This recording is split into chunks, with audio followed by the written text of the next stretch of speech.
नमस्कार। आपके अपने YouTube चैनल एजुकेशनल स्काई में आप सभी का स्वागत है। मैं हूं पंकज और आज के इस वीडियो में हम सीखेंगे प्रेजेंट इंडेफिनिट टेंस। देखिए, ये हमारा एक इम्पोर्टेंट टॉपिक है। हम इसे आगे आने वाले टेंसेस का बेस यानी आधार भी कह सकते हैं। अगर हमने इसको अच्छे से समझ लिया तो आगे आने वाले टेंसेस को समझना भी आसान हो जाएगा। काफ़ी नॉलेजेबल वीडियो है, पूरी ज़रूर देखिएगा। चलिए शुरू करते हैं। आगे बढ़ने से पहले मैं आपको सिंपल सेंटेंस और टेंस में अंतर बता देता हूँ, जिससे इसको आइडेंटिफाई करना आसान होगा। पहले समझ लेते हैं सिंपल सेंटेंस क्या होते हैं। देखिए, सिंपल सेंटेंस हमारे वे होते हैं जिनमें सब्जेक्ट किसी क्रिया को नहीं कर रहा हो। कहने का मतलब है कि कोई सब्जेक्ट तो हो, कोई क्रिया, कोई एक्टिविटी नहीं हो। एग्जाम्पल से समझते हैं, ज़्यादा अच्छे से क्लियर होगा। देखिए, मैंने कहा मोहन एक अच्छा लड़का है। कहने का मतलब है कि हमारे पास सब्जेक्ट तो है, पर वो हमारा सब्जेक्ट कोई क्रिया, कोई एक्टिविटी नहीं कर रहा है, तो वो एक सिंपल सेंटेंस होगा। एक और एग्जांपल देखिए, वह मेरा भाई है। सब्जेक्ट क्या है? वह। वह कुछ क्रिया, कुछ एक्टिविटी नहीं कर रहा है, तो यह भी एक सिंपल सेंटेंस ही होगा। तो देखिए टेंस क्या होते हैं। टेंस के सेंटेंस हमारे वे होते हैं जिनमें सब्जेक्ट किसी क्रिया को कर रहा हो। कहने का मतलब है कि सब्जेक्ट भी हो और वो कुछ क्रिया भी कर रहा हो, तो वो एक टेंस का एग्जाम्पल होगा। एग्जाम्पल से देखिए, उसी से ज़्यादा अच्छे से क्लियर होगा। मोहन स्कूल जाता है। सब्जेक्ट क्या है हमारा? मोहन।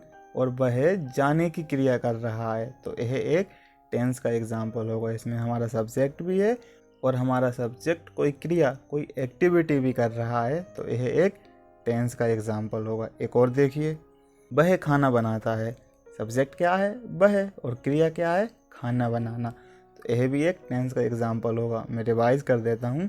सिंपल सेंटेंस हमारे वे होते हैं जिनमें सब्जेक्ट तो हो पर कोई वर्ब नहीं हो, और टेंस के सेंटेंस हमारे वे होते हैं जिनमें सब्जेक्ट हो और सब्जेक्ट कुछ क्रिया, कुछ एक्टिविटी भी कर रहा हो, तो वो टेंस का एग्जाम्पल होगा। ठीक है जी, चलिए आगे चलते हैं। देखिए, टेंस हमारे 3 प्रकार के होते हैं, प्रेजेंट टेंस, पास्ट टेंस और फ्यूचर टेंस।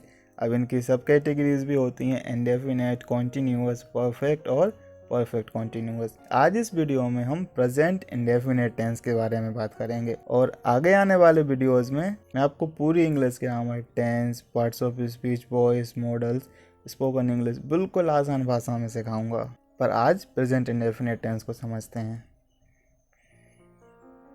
तो आइए सबसे पहले देखें कि इसकी पहचान क्या है, किस तरह के वाक्य प्रेजेंट इंडेफिनिट टेंस में पूछे जाते हैं। देखिए, इसमें मुख्य क्रिया मेन वर्ब के साथ ता, ती इत्यादि शब्दों का प्रयोग किया जाता है। एग्जाम्पल्स देखिए, सूर्य पूर्व में उदय होता है। देखिए, सब्जेक्ट क्या है हमारा? सूर्य, और क्रिया है उदय होना, तो उदय होता है। इसका मतलब है कि यह एक प्रेजेंट इंडेफिनिट टेंस होगा। इन सभी एग्जाम्पल्स को देखिए, इसमें मुख्य क्रिया के लास्ट के वर्ड्स ता है, ती है, ते है ही हैं, तो यह तो हुई इसकी पहचान। और इस तरह का कोई भी वाक्य को मान लीजिए, वह आता है, वह जाता है, वह सोता है, वह हंसता है, रोता है, या वो कुछ भी करता है, बस आखिर में ता हो, तो वो हमारा एक प्रेजेंट इंडेफिनिट टेंस होगा। अब इसको ट्रांसलेट कैसे करें? देखिए, सबसे पहले देखते हैं अफर्मेटिव सेंटेंस, सकारात्मक वाक्य। सकारात्मक वाक्य हमारे वे होते हैं जिनमें नहीं का प्रयोग नहीं किया जाता और ना ही कोई प्रश्न पूछा जाता है, बिल्कुल सकारात्मक। इसका रूल देखिए, सबसे पहले सब्जेक्ट, उसके बाद वर्ब की फर्स्ट फॉर्म। आपको पता होगा कि वर्ब की 3 फॉर्म्स होती हैं। मान लीजिए कहीं जाना, जिसे हम इंग्लिश में गो कहते हैं, तो जब हम go as a first form use करते हैं तो हम गो का प्रयोग करते हैं, लेकिन जब go as a second form use करते हैं तो हम वेंट का यूज़ करते हैं। इसी प्रकार जब हम go as a third form use करते हैं तो हम गोन का प्रयोग करते हैं। यहाँ हम फर्स्ट फॉर्म का यूज़ करेंगे। उसके बाद है एस या ई एस। कब? केवल थर्ड पर्सन सिंगुलर सब्जेक्ट के साथ। अब ये थर्ड पर्सन सिंगुलर सब्जेक्ट क्या होते हैं, इसके बारे में मैंने एक डेडिकेटेड वीडियो बनाया है, जिसमें आपको पर्सनल प्रोनाउन सब्जेक्ट्स और उनके सिंगुलर प्लूरल के बारे में एक्सप्लेन किया है। तो मैं रिकमेंड करूंगा कि आप पहले उस वीडियो को देखिए और फिर इसको कंटिन्यू कीजिए तो ज़्यादा अच्छे से क्लियर होगा। ऊपर आई बटन पर आपको लिंक मिल जाएगा, देख लीजिए उसको। अभी मैं इसको दूसरी ट्रिक भी बताऊंगा, पर कॉन्सेप्ट से समझना ज़्यादा बेहतर है, ठीक है। तो वीडियो को ज़रूर देख लीजिएगा। और उसके बाद लिख देना है हमें ऑब्जेक्ट। अब दूसरी ट्रिक देख लीजिए, ही, सी, इट या नेम, कोई बॉय या कोई गर्ल, कोई भी नेचुरल सब्जेक्ट लाइक रेन और किसी का भी नाम, राम, मोहन, श्याम, घनश्याम, इनके साथ हमें एस या ई एस का प्रयोग करना है। और other subjects like I, we, you, they, इनके साथ हमें एस या ई एस का प्रयोग बिल्कुल नहीं करना है। अब देखिए, किसी सब्जेक्ट के साथ हम एस का प्रयोग करेंगे और किसी के साथ ई एस का प्रयोग करेंगे। इनके भी कुछ रूल्स हैं, इनको देख लेते हैं, फिर सेंटेंसेस करेंगे। सबसे पहले देखते हैं use of E S. Rule number 1, जिन मुख्य क्रियाओं के अंत में ओ हो, main verbs ending with O, यानी कि हमारी मुख्य क्रिया का जो लास्ट का लेटर है वो ओ हो। कहने का मतलब है कि यदि हमारी मुख्य क्रिया का लास्ट लेटर ओ है तो हमें सिर्फ उसमें ई एस जोड़ देना है। एग्जाम्पल्स आपके सामने हैं, डी ओ, लास्ट में क्या है ओ, तो हमें सिंपली ई एस जोड़ देना है। डू हुआ डज, गो हुआ गोज, ठीक है जी। अब देखते हैं रूल नंबर 2, जिन मुख्य क्रियाओं के अंत में एस एस या एस एच हो, main verbs ending with S S और एस एच। जिन मुख्य क्रियाओं के अंत में एस एस या एस एच हो तो हमें सिंपली ई एस जोड़ देना है। एग्जाम्पल्स आपके सामने हैं, पास हुआ पासेस, पुश हुआ पुसेस, रस हुआ रसेस, मिस हुआ मिसेस। इन सभी मेन वर्ब्स के अंत में एस एस या एस एच था तो हमने सिंपली ई एस जोड़ दिया। रूल नंबर 3, जिन मुख्य क्रियाओं के अंत में कॉन्सोनेंट प्लस बाय हो, इसके लिए हमें लास्ट के 2 लेटर्स पर फोकस करना होगा। आखिरी में बाय हो और उसके ठीक पहले कोई कॉन्सोनेंट हो तो हमें डायरेक्टली ई एस ऐड नहीं करना। हम क्या करेंगे, बाय को करेंगे आई से रिप्लेस और ई एस जोड़ देंगे। एग्जाम्पल्स देखिए, क्राई, लास्ट में क्या है वाई और उसके पहले क्या है आर, जो कि एक कॉन्सोनेंट है, तो हमने आर तक तो सेम लिखा, बाय को किया आई से रिप्लेस और ई एस जोड़ दिया। क्राई हुआ क्राइज, फ्लाई हुआ फ्लाइज, ट्राई हुआ ट्राइज। अब देखिए एस का यूज। रूल नंबर 4, जिन मुख्य क्रियाओं के अंत में वोवेल प्लस बाय हो, इसके पहले था कॉन्सोनेंट प्लस बाय, यहाँ है वोवेल प्लस बाय। तो जिस भी मुख्य क्रिया के अंत में वोवेल प्लस बाय हो तो आपको कुछ भी नहीं करना, सिर्फ लास्ट में एस ऐड कर देना है। जैसे से हुआ सेज, प्ले हुआ प्लेज, ठीक है जी। इनको याद रखिएगा, यह अभी यूज होंगे। देखिए अफर्मेटिव सेंटेंस, ये हमारा रूल है। एग्जाम्पल्स देखिए, राम घर जाता है, सब्जेक्ट क्या है हमारा राम, कैसा सब्जेक्ट है, यह एक थर्ड पर्सन सिंगुलर सब्जेक्ट है, तो इसके साथ तो हम एस या ई एस का यूज करेंगे। तो रूल नंबर 1 याद कीजिए, जिसमें है कि जिन मुख्य क्रियाओं के अंत में ओ हो तो हमें सिर्फ सिंपली ई एस जोड़ देना है। तो हम लिखेंगे राम गोज टू होम। देखिए टू एक प्रीपोजिशन है, ये मैं आपको प्रीपोजिशन के वीडियो में बता दूंगा। अभी आप सिर्फ इतना याद रखिए कि गो के बाद हमेशा टू का यूज किया जाता है। अगला एग्जाम्पल देखिए, श्याम पतंग उड़ाता है, सब्जेक्ट क्या है हमारा श्याम, कैसा सब्जेक्ट है, ये भी एक थर्ड पर्सन सिंगुलर सब्जेक्ट है, मतलब एस या ई एस का यूज तो यहाँ भी होगा श्याम। अब एस का यूज़ करें या ई एस का यूज़ करें, तो रूल नंबर 3 को याद कीजिए, जिसमें मैंने आपको बताया था कि जब भी मुख्य क्रिया के अंत में कॉन्सोनेंट प्लस बाय हो तो हमें बाय को करना है आई से रिप्लेस और ई एस जोड़ देना है। क्या हुआ हमारा translation, Shyam flies a kite. अगला एग्जाम्पल देखिए, मैं क्रिकेट खेलता हूँ, क्या है सब्जेक्ट मैं, क्या एक थर्ड पर्सन सिंगुलर सब्जेक्ट है, जी नहीं, यह एक फर्स्ट पर्सन सिंगुलर सब्जेक्ट है, मतलब इसके साथ हम एस या ई एस का यूज नहीं करेंगे। तो क्या होगा हमारा ट्रांसलेशन, आई प्ले क्रिकेट। अगर थर्ड पर्सन सिंगुलर सब्जेक्ट होता तो हम इसके साथ एस यूज करते। अब देखिए नकारात्मक वाक्य। नकारात्मक वाक्य हमारे पे होते हैं जिनमें नहीं का प्रयोग किया जाता है। जनरली किसी को कुछ मना करने के लिए हमें सेंटेंस का यूज करते हैं। इसका रूल देखिए, सब्जेक्ट प्लस डज या डू, तो डज या डू हमारी क्या है, ये हमारी हेल्पिंग वर्ब्स हैं, और उसके बाद है नॉट का यूज, वर्ब की फर्स्ट फॉर्म और ऑब्जेक्ट। पर एक बात याद रखिएगा कि नॉट का प्रयोग हमेशा यहाँ हेल्पिंग वर्ब के बाद ही करेंगे।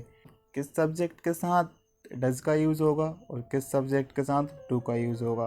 थर्ड पर्सन सिंगुलर सब्जेक्ट के साथ हम डज का यूज़ करेंगे, बाकी सभी सब्जेक्ट के साथ हम डज का यूज़ करेंगे। या फिर ही, सी, इट या नेम, कोई बॉय कोई गर्ल, कोई भी नेचुरल सब्जेक्ट लाइक रेन या किसी का भी नाम, इसके साथ हम डज का यूज़ करेंगे। और आई वी यू दे के साथ हम डू का यूज़ करेंगे। एग्जाम्पल्स देखिए अब इसके। राम घर नहीं जाता है, Ram does not go to home. Shyam पतंग नहीं उड़ाता है, Shyam does not fly a kite. मैं क्रिकेट नहीं खेलता हूँ, I do not play cricket. देखिए नहीं का प्रयोग था तो हमने सिर्फ सिंपली डज या डू के बाद नॉट का यूज करके सेंटेंस को कंटिन्यू किया। अब देखिए इंटेरोगेटिव सेंटेंस, प्रश्नवाचक वाक्य। इसका रूल देखिए, सबसे पहले WH वर्ड, उसके बाद है हमारी हेल्पिंग वर्ब डज या डू, फिर है हमारा सब्जेक्ट और उसके बाद है नॉट और उसके बाद है वर्ब की फर्स्ट फॉर्म, फिर आखिर में है ऑब्जेक्ट। WH वर्ड क्या है? तो वे सभी वर्ड जिससे हम कोई प्रश्न पूछते हैं, क्या, क्यों, कब, कहाँ, कैसे, ये सभी वर्ड जो हैं वो WH वर्ड कहलाते हैं। और देखिए नॉट का प्रयोग हम हमेशा सब्जेक्ट के बाद करेंगे। यहाँ मैंने इसको ब्रैकेट में इसलिए लिखा है क्योंकि यदि प्रश्न नकारात्मक है तो ही हमें नॉट का यूज़ करना है, नहीं तो नहीं करना है। एग्जाम्पल्स देखिए इसके। पहला एग्जाम्पल है, क्या आप खेलते हो? इस प्रश्न का उत्तर आप यस और नो में दे सकते हो कि यस मैं खेलता हूँ या नो मैं नहीं खेल सकता हूँ। तो यहाँ हमने WH वर्ड का यूज़ नहीं किया, हमने हेल्पिंग वर्ब से सेंटेंस शुरू किया। क्या आप खेलते हो? हमने कहा do you play. Do you play आप यस और नो में आंसर दे सकते हो कि यस मैं खेलता हूँ या नो मैं नहीं खेलता हूँ। लेकिन दूसरा एग्जाम्पल देखिए, आप क्या खेलते हो? यहाँ आप यस और नो नहीं कह सकते, आपको उसको एक्सप्लेन करना पड़ेगा कि आप क्या खेलते हो। इसलिए यहाँ हमने WH वर्ड से सेंटेंस शुरू किया, व्हाट डू यू प्ले। कहने का मतलब सिंपल सा है कि जिस भी प्रश्न का उत्तर आप यस और नो में दे सकते हो तो वहाँ से आपको WH वर्ड से सेंटेंस शुरू नहीं करना, आप वहाँ हेल्पिंग वर्ब से शुरू करेंगे। और जिस भी प्रश्न का उत्तर आप यस और नो में नहीं दे सकते हो, आपको एक्सप्लेन करना हो, तो वहाँ हम WH वर्ड से सेंटेंस शुरू करेंगे। ये दो एग्जाम्पल्स देखिए, उनसे और अच्छे से क्लियर होगा। क्या राम क्रिकेट खेलता है? हम कह सकते हैं कि यस वो खेलता है या नहीं खेलता है, तो हम हेल्पिंग वर्ब से सेंटेंस शुरू कर रहे हैं। Does Ram play cricket? अगला देखिए, राम क्रिकेट कब खेलता है? यहाँ आपको उसको टाइम बताना पड़ेगा कि सुबह खेलता है, दोपहर में खेलता है या शाम को खेलता है। आप सिर्फ यस और नो नहीं कह सकते, तो हम WH वर्ड से सेंटेंस शुरू करेंगे। When does Ram play cricket?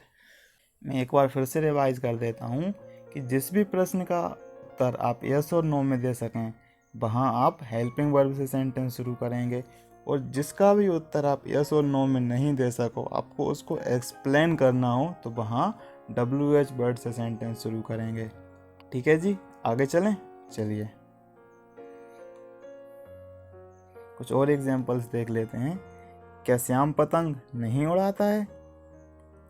देखिए हम यस और नो में कह सकते हैं, तो हम हेल्पिंग वर्ब से शुरू कर रहे हैं।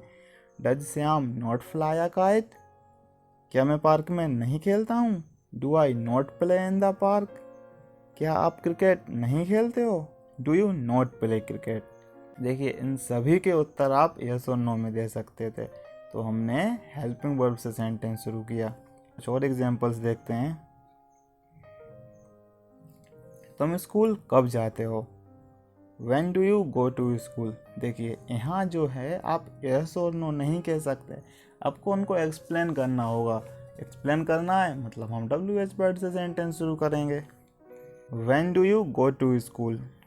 वह पार्क में क्या खेलता है? What does he play in the park? वे घर कैसे आते हैं? How do they come home? इन सभी एग्जाम्पल्स को देखिए, यहाँ आप यस और नो नहीं कह सकते, आपको एक्सप्लेन करना है। एक्सप्लेन करना है मतलब WH वर्ड से सेंटेंस शुरू करना है। आई होप आपको कॉन्सेप्ट क्लियर हुआ होगा। Thanks for watching. I hope आपको वीडियो पसंद आई होगी। Please like and share this video and subscribe to our channel. Thank you.